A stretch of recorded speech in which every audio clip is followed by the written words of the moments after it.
Oggi paccheri allo Scarpariello. Qua c'è da perdere la testa. Venite con me che li facciamo insieme. Partiamo tagliando un po' di peperoncino fresco. Guardate che bel mazzo.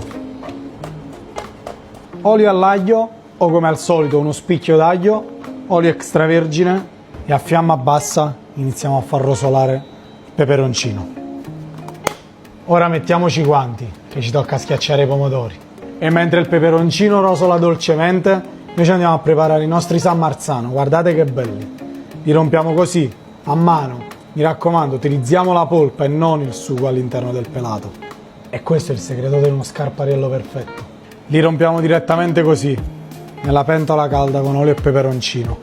Aggiungiamo un po' di sale, copriamo e li lasciamo cuocere. E mentre il pomodoro cuoce, iniziamo a calare i paccheri. Il pomodoro è pronto e i paccheri sono cotti. Scoliamo la pasta.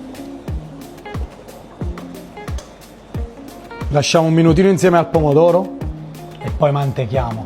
Così già è bella, ma dopo mantecate è uno spettacolo. Una noce di burro e fidatevi che ci vuole. Un mix di parmigiano e pecorino, abbondante, basilico, come se non ci fosse un domani.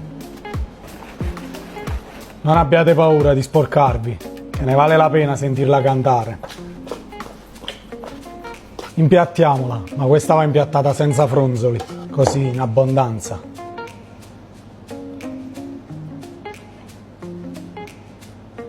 E sopra un altro po' di parmigiano e pecorino. Che fatica. Piccanti al punto giusto, ti riscaldano l'anima.